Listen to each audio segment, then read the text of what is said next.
बिस्मिल्लाहिर्रहमानिर्रहीम। सुनहरी यादों के साथ रियाज महमूद हाजिर खिदमत है। इससे पहले कि मैं आज की गुफ्तगू का आगाज़ करूं, आपसे दरख्वास्त है कि अगर आपने अभी तक मेरे चैनल को सब्सक्राइब नहीं किया तो अज़राए करम इसको सब्सक्राइब कर लें, ताकि आइंदा जो भी वीडियोस मैं लोड करूं वो आप तक बआसानी पहुंचती रहे। गए दिनों का सुराग लेकर किधर से आया किधर गया वो, अजीब मानूस अजनबी था, मुझे तो हैरान कर गया वो।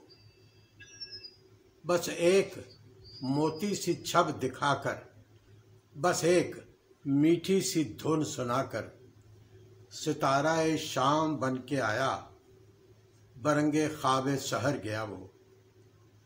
खुशी की रुत हो कि गम का मौसम, नजर उसे ढूंढती है हरदम।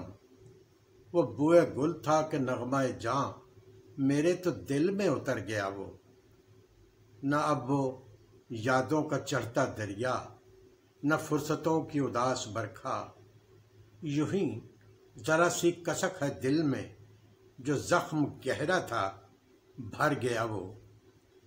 अब कुछ संभलने लगी है जां भी, बदल चला है दौरे आसमां भी।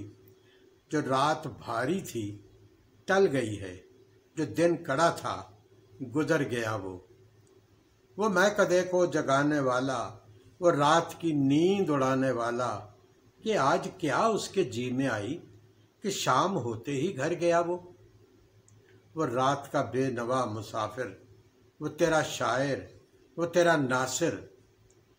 तेरी गली तक तो हमने देखा था, फिर न जाने किधर गया वो। ये अशार जो भी आपने सुने जदीद लहजे के शायर नासिर काज़मी के थे। नासिर काज़मी को नेचर से बहुत उन्स था, परिंदों से, चिड़ियों से, दरख्तों से, रास्तों से, मौसीकी से। क़याम पाकिस्तान के बाद वो अम्बाले से लाहौर आए और फिर लाहौर के इश्क में मुब्तला हो गए।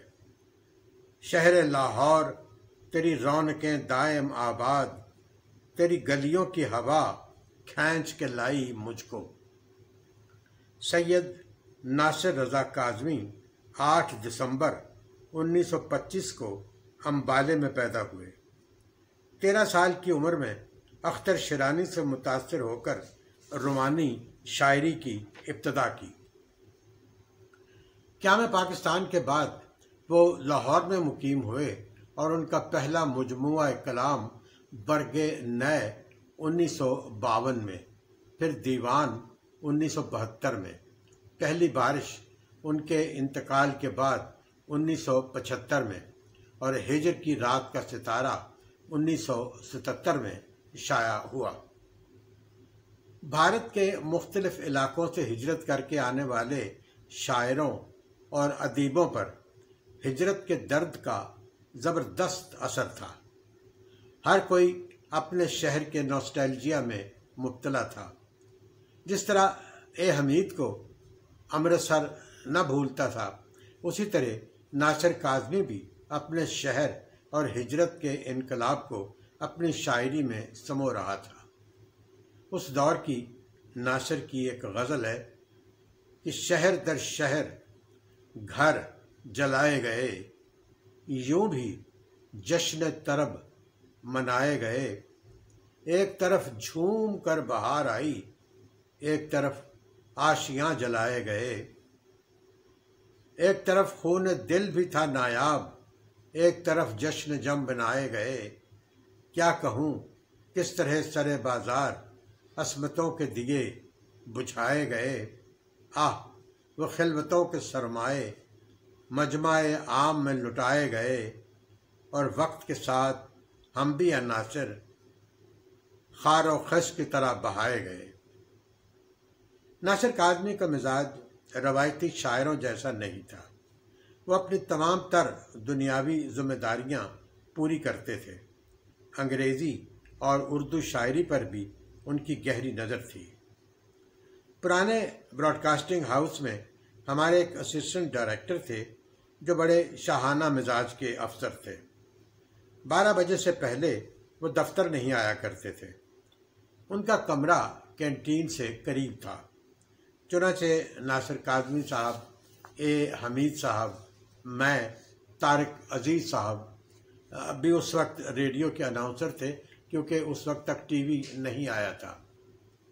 हम चारों असिस्टेंट डायरेक्टर साहब के कमरे में रोज़ाना कुछ 10 साढ़े 10 बजे इकट्ठे हो जाते और गपशप लगाते, चाय पीते, दुनिया जहान के मौज़ूआत पे गुफ्तगू करते। कोई आध पौन घंटे में ये सेशन ख़त्म हो जाता और फिर सब अपने अपने काम में मसरूफ़ हो जाते। एक रोज़ चाय का दौर चल रहा था कि गुफ्तगू में ज़रा सा वक्फा आया। ए हमीद साहब ने मुझे मुखातिब करके कहा कि रियाज यार, वो तुम्हारी जो गुलबर्ग वाली कोठी थी उसका क्या बना? अब मेरी तो गुलबर्ग में कोई कोठी नहीं थी। मैं बड़ा हैरान हुआ कि हमीद साहब ने ये क्या बात की है।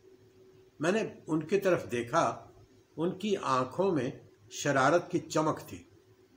उसे देखकर मैंने भी भोला सा मुंह बनाकर कहा कि जी वो कोठी तो हमने फरोख्त कर दी थी। हमीद साहब ने पूछा कितने में?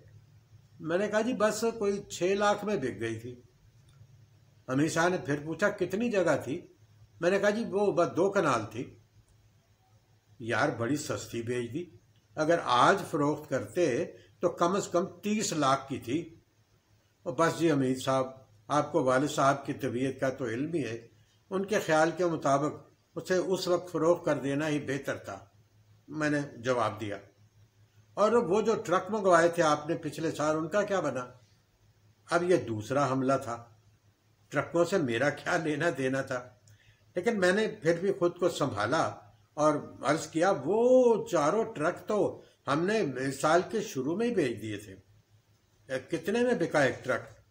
हमीद साहब बात खत्म करने के मूड में हरगिज नहीं थे। मरता क्या ना करता। मैंने कहा जी वो 4 लाख का एक ट्रक बिका। हमीद साहब कहने लगे अगर थोड़ा अर्सा और रुक जाते तो कम से कम 10 लाख में एक ट्रक बिकता। अब इससे ज्यादा की बर्दाश्त मुझ में नहीं थी, चुनांचे मैंने फौरी तौर पे मौजू बदल दिया। नासिर साहब बड़े धीमे और सुलझे हुए लहजे में बात किया करते थे। उसी रोज दोपहर के बाद वो मेरे पास तशरीफ लाए और कहने लगे कि वो आपसे एक बात करनी थी। मैंने अर्ज किया जी फरमाइए। कहने लगे वो बच्चों को सुबह स्कूल जाना होता है, मैं चाहता हूँ कि अगर कोई 5-6 हज़ार की गाड़ी मिल जाए तो बच्चों को आने जाने की आसानी हो जाएगी। यक न शुद्ध दो शुद्ध। अब एक और परेशानी आ गई। अब भला मोटर कारों के बिजनेस से मेरा क्या सरोकार। खैर मैंने फिर खुद को संभाला और कहा कि आप सेकेंड हैंड कार लेना चाहते हैं, लेकिन हम तो सेकेंड हैंड कारों में डील नहीं करते। वैसे मैं किसी लड़के से कह दूंगा कोई अच्छी सी गाड़ी आई तो फिर आपके ले देंगे। अगले रोज मैंने हमीद साहब से कहा कि आपने मुझे कहाँ फंसा दिया। हंसने लगे। कहने लगे यार नासिर काज़मी मुझे पूछ रहा था कि ये इतना अमीर है फिर रेडियो की नौकरी क्यों कर रहा है। मैंने कहा ऐसे बस रेडियो का शौक है, कारोबार की तरफ तवज्जो नहीं देता, वालिद इससे नाराज रहते हैं, बस रेडियो ही में खुश रहता है। रेडियो में काम करने वाले चाय के बड़े रसिया होते हैं। नासिर काज़मी भी चाय बड़े शौक से पिया करते थे और वो भी बड़ी तेज, हालांकि उन्हें मैदे का अल्सर था। फिर रेडियो की कैंटीन से जो भी मिलता वो खा भी लिया करते। कभी कभी तकलीफ बढ़ जाती तो वो कुछ इलाज करवाते, लेकिन कुछ अरसे के बाद फिर वही चाय और कैंटीन के खाने। नासिर साहब रेडियो स्टेशन में बतौर स्टाफ आर्टिस्ट मुलाजिम थे। ये इस लिहाज से बड़े मज़े की नौकरी थी कि उसमें दफ्तरी औकात की पाबंदी नहीं होती थी। नासिर काज़मी साहब सुबह कोई 11 बजे के करीब रेडियो आते और फिर शाम तक रेडियो पर ही रहते। उन्होंने रेडियो से ऐवान गज़ल के नाम से तकरीरों का एक सिलसिला शुरू किया। ये गज़ल की पूरी तारीख थी। ये कोई 5 मिनट की तकरीर होती जिसमें वो बड़े नाकदाना अंदाज में गज़ल के तमाम पहलुओं पर बड़े आलमाना अंदाज में बहस किया करते। नासिर काज़मी की आवाज़ रेडियो के लिए बेहद मौजू थी। इसके अलावा वो म्यूज़िकल फीचर भी लिखते, रेडियो के मुशायरों में भी शिरकत करते और मुशायरों की मेज़बानी के फ़राइज़ अदा करने के अलावा मौसीकी के फ़नकारों का तलफ़्फ़ुज़ भी दुरुस्त करवाया करते। अल्सर की वजह से नासिर काज़मी की तबीयत ख़राब रहने लगी। एक दिन पता चला कि नासिर काज़मी साहब को हस्पताल में दाखिल कर दिया गया है। रेडियो पाकिस्तान की स्टाफ आर्टिस्ट यूनियन के इजलास में फ़ैसला किया गया कि नासिर काज़मी हमारे मुल्क का कीमती सरमाया है, उसका इलाज सरकारी तौर पे होना चाहिए। फैसला हुआ कि लाहौर के अदीबों और शायरों का जुलूस निकाला जाए जो खामोश वॉक करता हुआ मेयो अस्पताल तक जाए और पंजाब हुकूमत से मुतालबा करे कि मुल्क के अजीम शायर का इलाज सरकारी तौर पर होना चाहिए। मुकर्ररा तारीख को जलूस निकाला गया, जिसमें वक़ार अज़ीम साहब, डॉक्टर इबादत बरेलवी साहब, सैयद सज्जाद रिजवी साहब, सैयद अब्दुल्ला साहब, डॉक्टर वहीद कुरैशी साहब, अहमद अदीम कासमी साहब, कतील शफाई साहब, हबीब जालिब साहब, यूसुफ कामरान साहब और किश्वर नाहिद साहिबा और दूसरे अहबाब ने शिरकत की। नासिर काज़मी साहब को जब इल्म हुआ कि मेरी इमदाद के सिलसिले में अहले कलम ने जुलूस निकाला है और हुकूमत से मुतालबा किया है कि मेरा इलाज सरकारी तौर पर किया जाए, तो उन्होंने शुक्रिया के साथ इमदाद लेने से यह कहकर इनकार कर दिया कि मैं अपना इलाज खुद करवा सकता हूँ। वो 2 मार्च 1972 का दिन था जब यह खबर आई कि आम के बागों और आम के बागों में बोलती कोयलों और सावन की बारिश से मोहब्बत करने वाला शायर हमसे हमेशा हमेशा के लिए जुदा हो गया है। रेडियो स्टेशन के लॉन में सारा अमला जमा हुआ और नासिर काज़मी की मग़फ़िरत के लिए फातिहा पढ़ी गई। आज की गुफ्तगू का इख्तिताम नासिर काज़मी की इस गज़ल से करता हूँ। दिल धड़कने का सबब याद आया, वो तेरी याद थी अब याद आया। आज मुश्किल था संभलना ए दोस्त, तू मुसीबत में अजब याद आया। दिन गुजरा था बड़ी मुश्किल से, फिर तेरा वादा शब याद आया। फिर कई लोग नज़र से गुजरे, फिर कोई शहर तरब याद आया। हाल दिल हम भी सुनाते, लेकिन जब रुखसत हुआ तब याद आया।